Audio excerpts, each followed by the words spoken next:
আসসালামু আলাইকুম প্রিয় শিক্ষার্থীবৃন্দ, আশা করি সকলে খুবই ভালো আছো। ইউকে কোচিং কর্তৃক আয়োজিত নবম দশম শ্রেণী কেমিস্ট্রি বইয়ের চ্যাপ্টার 8 এর ধারাবাহিক পর্বের আজকে একটি পর্ব নিয়ে হাজির হয়েছি তোমাদের সাথে।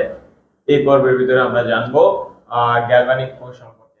গ্যালভানিক কোষের ভিতরে আমাদের গ্যালভানিক কোষের যে গঠনটা, কিভাবে গ্যালভানিক কোষটা ব্যাখ্যা করব, এই ব্যাখ্যাটা আমরা আজকে জানবো যে একটি গ্যালভানিক কোষের মাধ্যমে কিভাবে বাল্ব জ্বালানো হয়।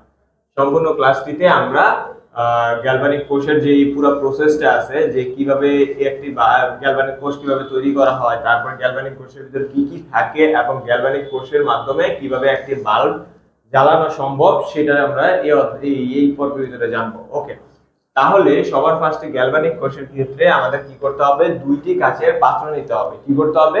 দুটি কাচের পাত্র। এটা একটা কাচের পাত্র, এটা একটা কাচের পাত্র। দুইটি কাচের পাত্রের ভিতরে প্রথম পাত্রের ভিতরে জিঙ্ক সালফেট দ্রবণ এবং পরের পাত্রের ভিতরে কপার সালফেট দ্রবণ দিতে হবে। প্রথম পাত্রে কি দিতে হবে? জিঙ্ক সালফেট দ্রবণ, পরের পাত্রে কপার সালফেট দ্রবণ। এই জিঙ্ক সালফেট দ্রবণ এবং কপার সালফেট দ্রবণের ভিতরে কি করতে হবে?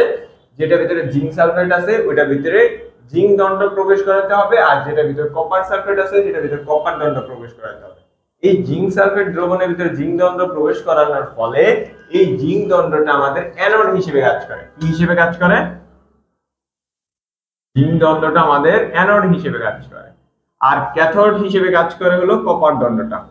কপার পাত্রে যে কপার সালফেটের পাত্রে যে কপার দণ্ডটা প্রবেশ করানো হয়েছে ওইটা কি করে? আমাদের ক্যাথোড হিসেবে কাজ করে। আচ্ছা, অ্যানোড হিসেবে কাজ করার ফলে কি হয়? ও ইলেকট্রন ত্যাগ করে ধনাত্মক আয়নে পরিণত হয়। আর ক্যাথোড হিসেবে কাজ করলে কি হয়? ও ইলেকট্রন গ্রহণ করে ঋণাত্মক আয়নে পরিণত হয়। কথা কি বুঝাইতে পারছি? ওকে, তাহলে এখানে কি হবে? এখানে যদি আমি পুরো ব্যাখ্যাটা পড়ি, যে দুটি কাচের পাত্র নিয়ে প্রথম পাত্রে জিঙ্ক সালফেট দ্রবণে জিঙ্ক দণ্ড প্রবেশ করানো হলো এবং ওই পাত্রে জিঙ্ক দণ্ড কি হিসেবে কাজ করে? এই যে আমরা এখানে একটু আগে এখানে ব্রেকেট আকারে আছে, এখানে লিখে দেই, এটা কি হিসেবে কাজ করে? অ্যানোড। আর হচ্ছে কপার দণ্ড ক্যাথোড হিসেবে কাজ করে। ওকে, ক্লিয়ার? তাহলে এখানে ঠিক আছে, অ্যানোড হিসেবে কাজ করে। আবার দ্বিতীয় পাত্রে কপার সালফেট দ্রবণে কপার দণ্ড প্রবেশ করায় কপার দণ্ড ক্যাথোড হিসেবে কাজ করে। এখন অ্যানোড আর ক্যাথোড কি, তা আমরা অবশ্যই আগের ক্লাসে পড়ে এসেছি। ওকে, এখন কি আছে? এখানে একটু আগে বললাম যে ক্যাথোড হচ্ছে ইলেকট্রন ত্যাগ করে ধনাত্মক আয়নে পরিণত হবে এবং অ্যানোড হচ্ছে ইলেকট্রন গ্রহণ করে ঋণাত্মক আয়নে পরিণত হবে। ওকে, তারপর এখানে অ্যানোড ক্যাথোডের হিসাব যখন শেষ হবে তখন এখানে লাগছে দুটি দ্রবণকে, এই দুইটা দ্রবণকে একটি পরিবাহী তার, এটা কি?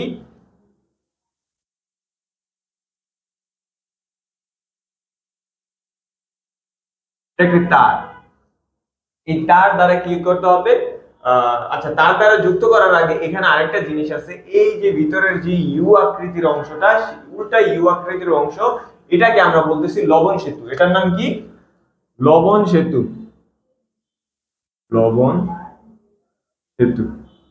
ওকে, তাহলে আমাদের এখানে কি করতেছে? দুটি দ্রবণের মধ্যে সংযোগ স্থাপনের জন্য লবণ সেতু ব্যবহার করা হয়। লবণ সেতুর গুরুত্ব, এই গ্যালভানিক কোষে লবণ সেতুর গুরুত্ব অনেক।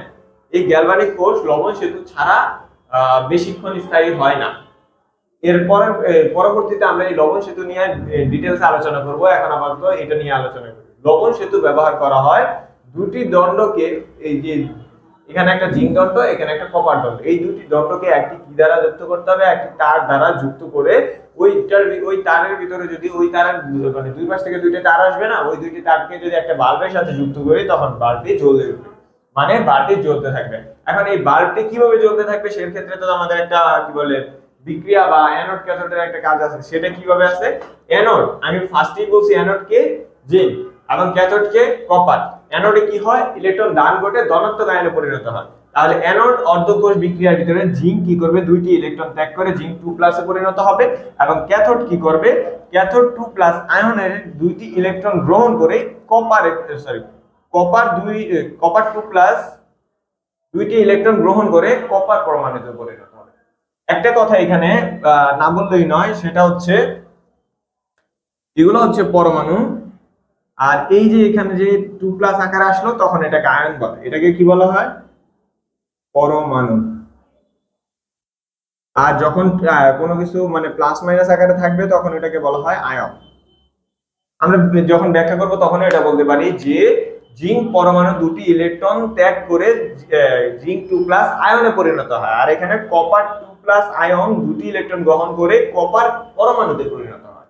এই কথাটা কি মনে থাকবে যে যখন কোন মৌলের উপর পাওয়ার আকারে থাকবে মানে প্লাস মাইনাস আদান থাকবে তখন সেটাকে বলবো হচ্ছে আয়ন, আর যদি আয়ন আদান না থাকে তাহলে সেটাকে বলবো আমরা এখানে কি পরমাণু। কথা ক্লিয়ার? ওকে, তাহলে এইটা হলো কি বলে গ্যালভানিক কোষের যে ব্যাখ্যাটা, আমাদের যদি বলি গ্যালভানিক কোষটা ব্যাখ্যা করো, গ্যালভানিক কোষের গঠন ব্যাখ্যা করো, অথবা বলতে পারি একটি গ্যালভানিক কোষ দ্বারা কিভাবে বাল্ব জ্বালানো সম্ভব সেটা ব্যাখ্যা করো, তাহলে আমরা এই কথাগুলো এভাবে চিত্র এঁকে প্রত্যেকটা সুন্দরভাবে চিত্র আঁকতে হবে এঁকে, আর নিচের এই ব্যাখ্যাগুলো দিতে হবে। কথা কি আমরা বুঝাতে পারছি? তাহলে পুরো ইজিলি ভাবে যদি বলি, দুটি কাচের পাত্র নেব, কাচের পাত্রের ভিতরে একটি ভিতরে জিঙ্ক সালফেট আর একটি ভিতরে কপার সালফেট। যেটা ভিতরে জিঙ্ক সালফেট, ওই জিঙ্ক সালফেট পাত্রের ভিতরে জিঙ্ক দণ্ড প্রবেশ করাবো যা অ্যানোড হিসেবে কাজ করবে, এবং আরেকটি যে পাত্র থাকবে যেটা ভিতরে কপার সালফেট আছে ওটার ভিতরে কপার দণ্ড প্রবেশ করবে যা ক্যাথোড হিসেবে কাজ করে। এখন অ্যানোড আর ক্যাথোড এই যে দুইটা পাত্র থাকবে যে জিঙ্ক সালফেট এবং কপার সালফেট, এই দুইটা পাত্রকে আমরা একটি লবণ সেতু ইউ আকারে উল্টা ইউ আকৃতির একটি লবণ সেতু দ্বারা যুক্ত করব, যে লবণ সেতুর ভিতরে থাকবে পটাশিয়াম ক্লোরাইড। এই পটাশিয়াম ক্লোরাইড কি করবে, আচ্ছা ওই কি করবে সেটা নিয়ে আমরা পরে আলোচনা করব। এখন আমাদের মেইন কথা হচ্ছে একটি কপার কি বলে দুটি পাত্রকে সংযোগ রাখার জন্য, সংযোগ স্থাপনের জন্য একটি লবণ সেতু ব্যবহার করব। এই লবণ সেতু ব্যবহার করার পর জিঙ্ক দণ্ড এবং কপার দণ্ডকে একটি পরিবাহী তার দ্বারা যুক্ত করে একটি বাল্বের সাথে যুক্ত করে দিব, ফলে বাল্বটি জ্বলে উঠবে। এখন এখানে আমাদের অ্যানোডে অর্ধকোষ বিক্রিয়া আছে এবং ক্যাথোডে অর্ধকোষ বিক্রিয়া আছে, এই বিক্রিয়াগুলো আমাদের দিতেই হবে। চাইলে আমরা নিচে আরেকটি বিক্রিয়াও দিতে পারতাম যেটার নাম হচ্ছে কোষ বিক্রিয়া, যেখানে কি হইতো এই ইলেকট্রন ইলেকট্রন দুইটা, এখানে প্লাস এখানে মাইনাস ইলেকট্রন এখানে প্লাস ইলেকট্রন কাটা পড়ে যেত, এই পাশের গুলো এই পাশে থাকতো, এই পাশের গুলো এই পাশে থাকতো। যেমন হচ্ছে এইরকম কিছুটা, যে এখানে শুধু থাকতো জিঙ্ক প্লাস কপার 2+ আয়ন, আর বিপাশে থাকতো জিঙ্ক 2+ প্লাস কপার। কথা কি বুঝতে পারছি? এটা হলো, এটার নাম হচ্ছে কোষ বিক্রিয়া বা হ্যাঁ কোষ বিক্রিয়া।